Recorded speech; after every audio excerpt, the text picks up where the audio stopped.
bukan validasi dari makhluk. Apa gunanya Tuhan? Ini kita bicara tentang Tuhan loh. Tuhan punya kehendak mengutus makhluknya, lalu dia harus punya validasi dari makhluk. Emang siapa? Ini kita bicara Tuhan loh. Saya seorang direktur. Saya mau mengutus manajer saya ke kota Papua. Kenapa saya harus butuh orang lain untuk membuktikan bahwa dia adalah manajer saya? Ini manajer saya kok, saya yang punya kok. Dia kerja sama saya loh. Kecuali saya menzolimi manajer saya nggak sengaja mengambil dompet dia. Maka harus ada saksi yang melihat saya mengambil itu. Lah, saya punya perusahaan besar.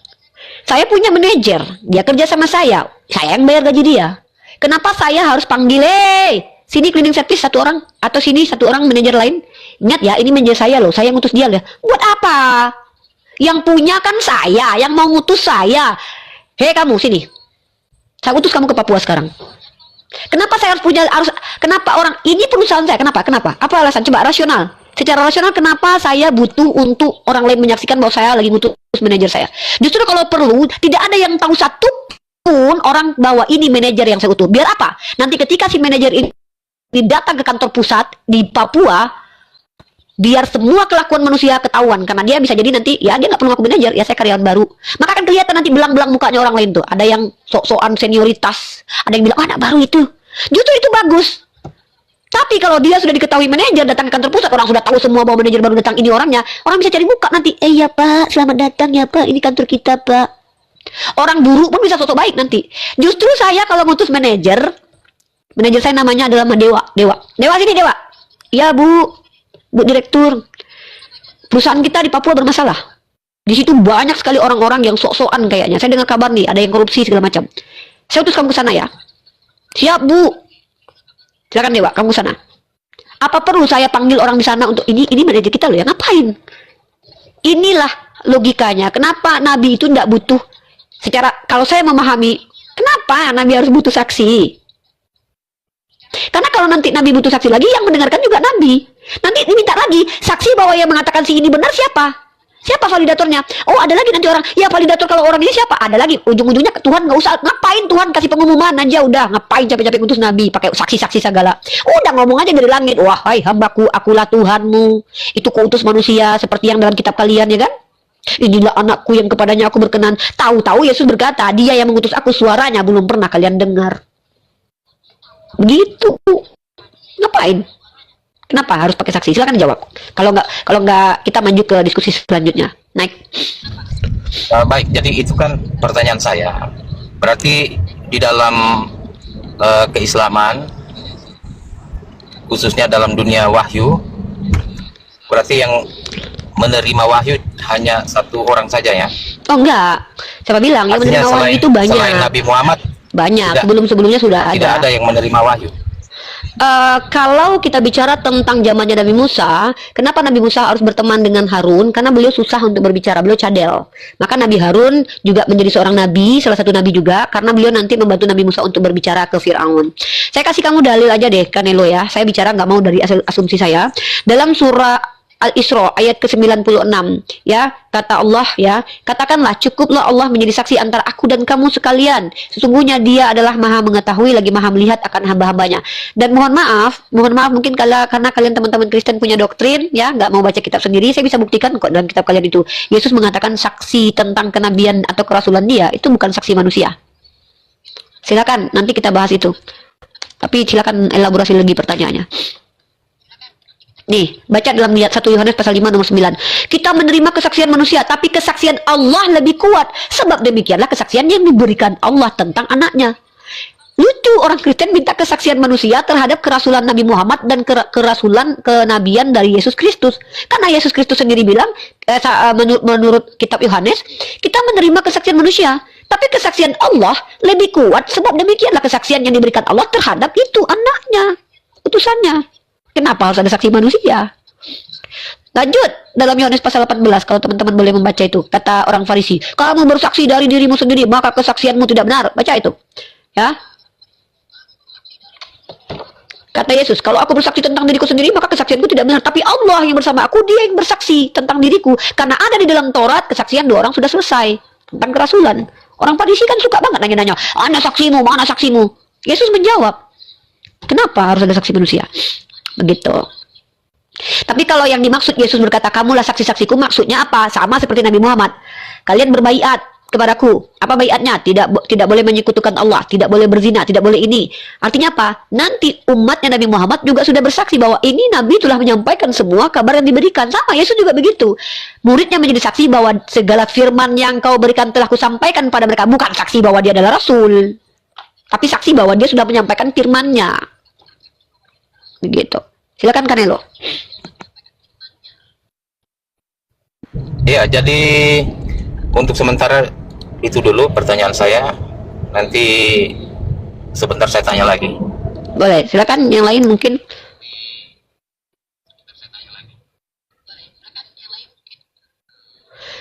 Dan ini nih.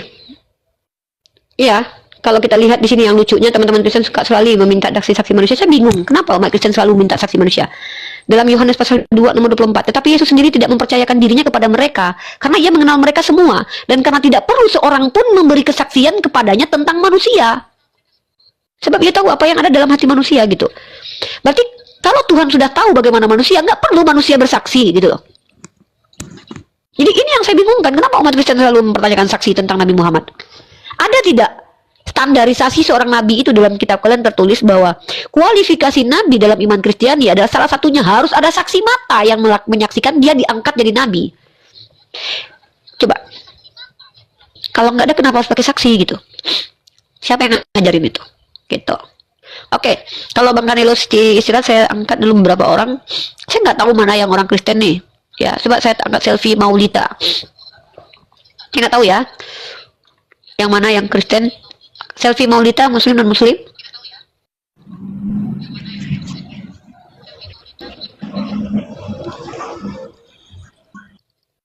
Halo?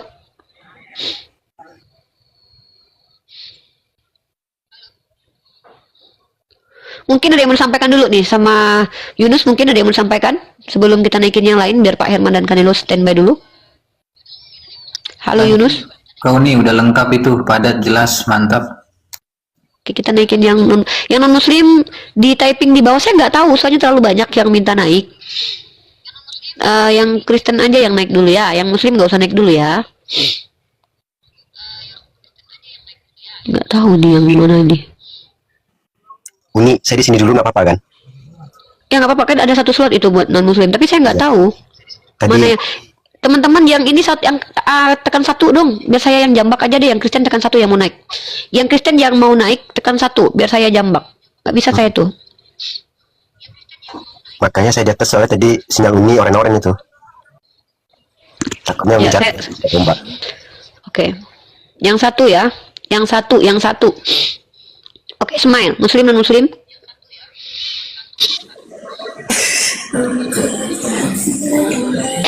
Ya, silakan. Muslim dan Muslim. Oke, main-main ya. Gak usah main-main lah.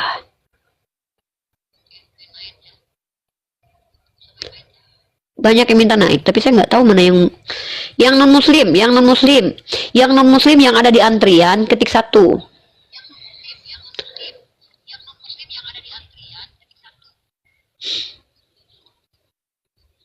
Ketik satu.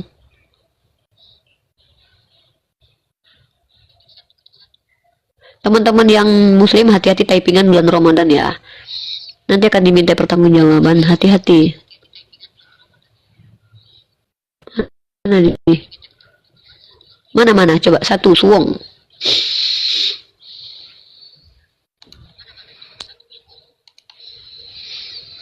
Ya, Suwong. Halo. Halo, Suwong. salam. Ya, Shalom. Muslim ya, non Muslim ya, non Muslim. Salam. Ya nggak usah sering kali nggak, Pak. Iya, Kristen ya, Dengar ya. Saya tidak punya agama ini. Hah? nggak punya agama. Nggak punya agama? Saya tidak terikat agama. Oh, kalau ini Oke. bagian saya Uni. Kalau ini bagian saya. Oke, gimana ini Pak Suwong?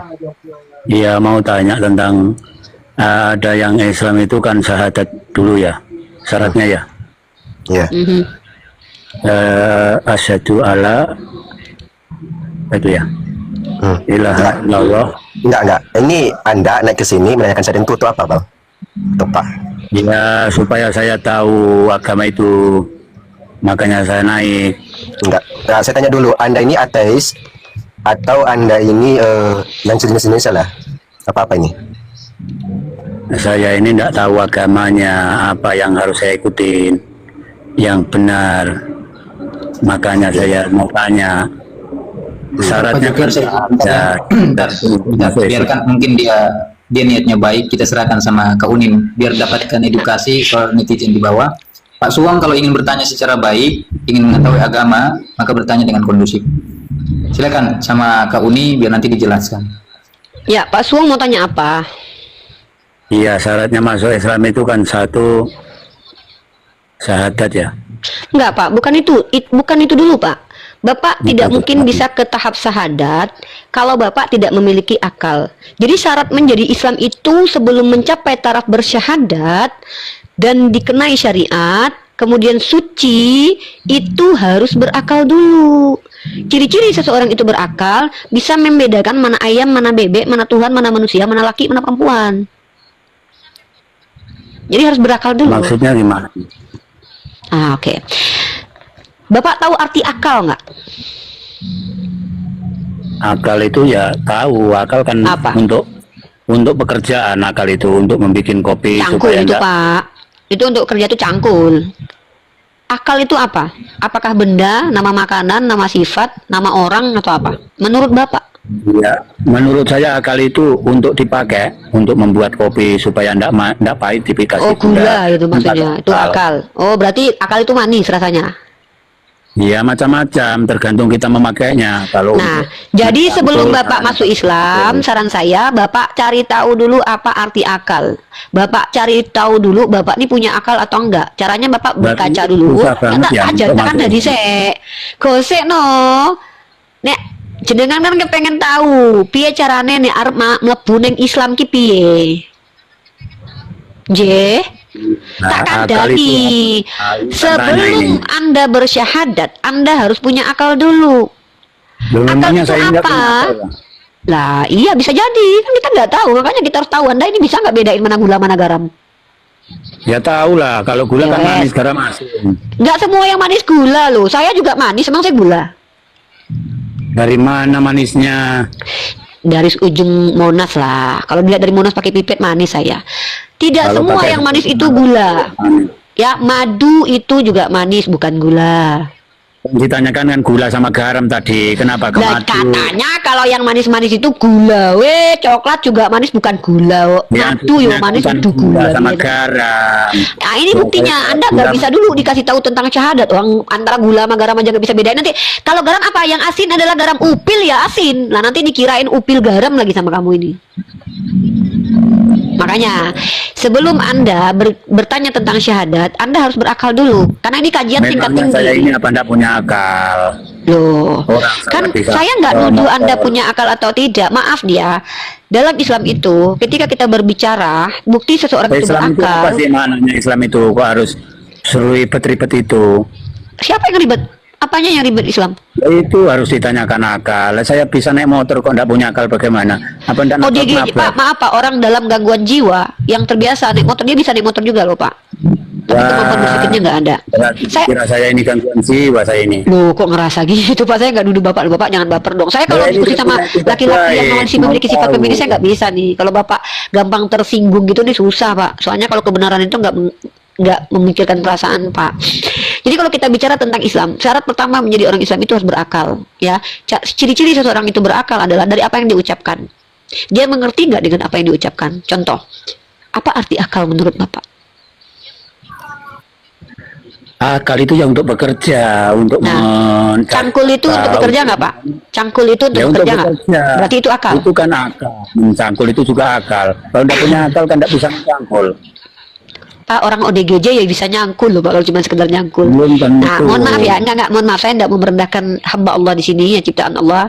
Saran saya Bapak pelajari dulu ilmu hakikat Jangan esensi. begitu. Jangan dikira saya ini tidak punya akal. Orang saya Bapak, etikat Bapak, baik. enggak, saya enggak, Saya ini Pak, kan saya baik. tidak pernah mengatakan Bapak dari tadi enggak punya akal. Saya hanya menjawab pertanyaan Bapak, bagaimana supaya masuk Islam, Wallahi Pak, saya ini bukan menjawab karena saya benci sama Bapak. Saya nggak kenal Bapak. Dalam Kalau nggak Islam mau itu, masukkan Islam nggak apa-apa lah. Saya loh, cari saya nggak orang mampu memasukkan orang masukin Islam, ngapain? Nggak ada, saya nggak ada tanggung jawab masukin orang ke Islam, Pak. Nabi saya aja nggak mampu memasukkan pamannya orang ke Islam. Islamnya aja kan saya tanya syahadat itu Saya kan syarat jawab. Kok Bapak tersinggung? Apa? Masalahnya Itu. apa? Enggak, Bapak tersinggung ini kenapa? Ada apa? Bapak punya masalah apa? Masa kalau saya dikatakan tidak punya akal. Enggak, saya nggak bilang Bapak Gimana? nggak punya akal loh. Saya bilang begini, syarat masuk Islam itu harus punya akal. Ciri-ciri Nah, orang memangnya berakal saya nggak bisa punya akal. membedakan mana. Lah, ya nggak, saya nggak tahu loh Pak. Kan saya nggak nuduh Bapak. Bapak jangan inilah, jangan Nah, saya ini Bapak. mempunyai itikat baik. Saya mau masuk Islam karena ini bulan puasa. Iya, harus Kenapa berakal bilang nggak Pak. punya akal? Memangnya saya apa tidak punya akal apa? Ya saya nggak tahu. Bapak punya akal? Loh, kamu kan mengatakan harus punya akal. Saya ini punya Memang. akal loh. Oke. Apa Memangnya itu tahu arti dari akal mana? tadi coba? Saya nggak Bapak punya bilang akal. akal itu adalah alat bekerja. Pak, kalau alat bekerja itu salah satunya Loh, cang. bekerja itu kalau tidak pakai akal apa bisa kira-kira?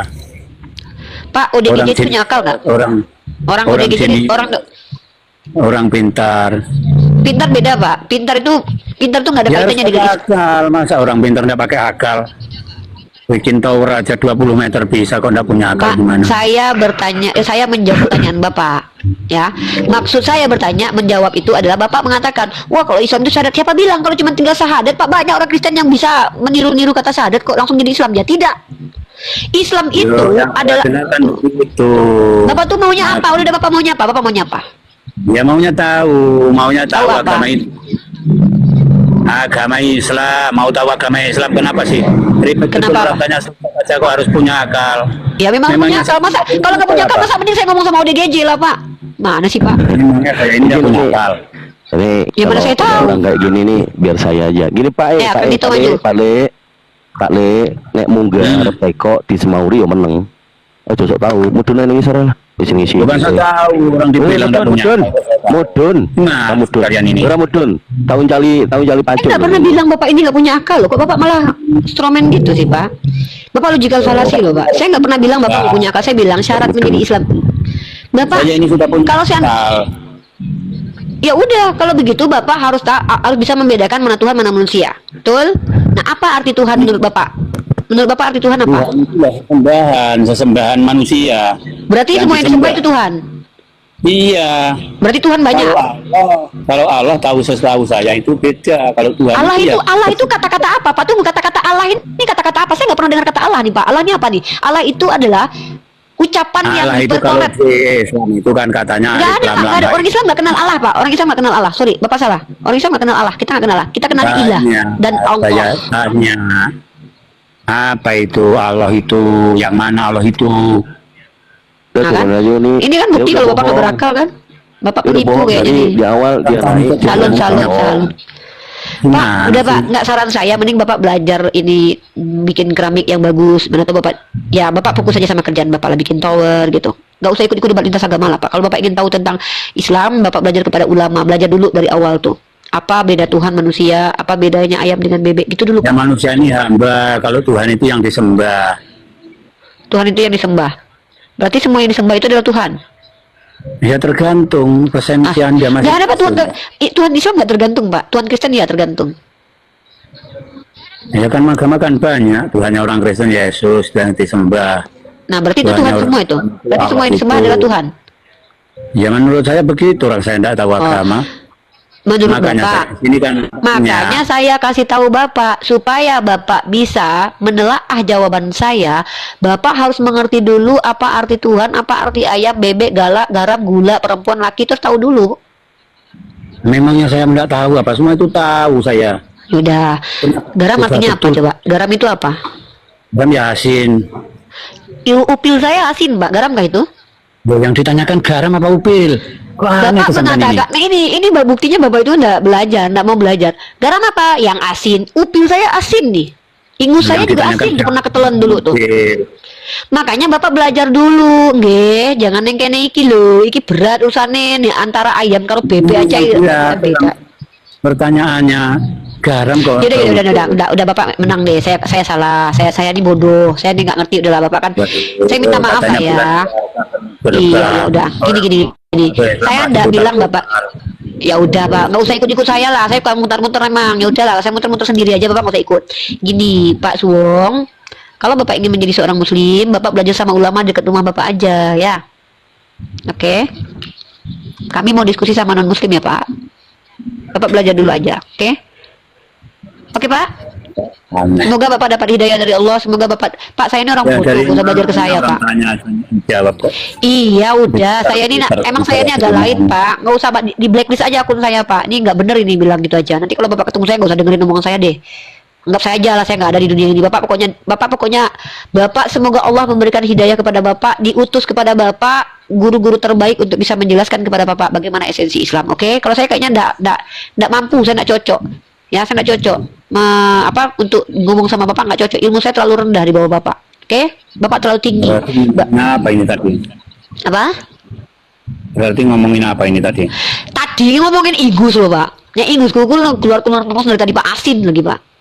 Aduh, ngomongin ingus lagi. Iya ngomongin ingus Pak. Dari tadi Pak, ingusku bermasalah terus nih Pak. Pak, Bapak bikin tower di mana Pak? Di Bromo. Indonesia. Oh, enggak dulu Bapak aslinya orang mana? Jawa Tengah, Jawa Timur. Saya orang Kaltim. Orang tuanya agamanya apa Pak? Orang tua saya itu ndak tahu agama. Kejawen itu yang dipahami, ajaran Jawa. Oh, kejawen. Bapak pengen masuk Islam. Bapak pengen masuk Islam. Foto Joyonya. Saya ini kan mau tahu Islam, mau meyakini Islam ini bagaimana caranya supaya saya yakin. Oke, saya jelaskan ya. Saya jelaskan. Tapi nanti ketika Bapak mandek, Bapak saya turunkan ya, karena saya tidak mampu menjadi guru untuk orang sehebat Bapak. Saya tidak terbiasa jadi guru. Saya biasanya berguru, ya. Oke, apa yang ingin Bapak tahu? Coba Bapak tanya, nanti coba saya jawab. Kalau bahasa saya tidak bisa dipahami, maaf, mungkin karena kebodohan saya mungkin. Kadang-kadang saya sering kebodohan memang Pak. Bahasa saya tuh kadang nggak dimengerti orang kadang. Ya mungkin keterbatasan saya lah.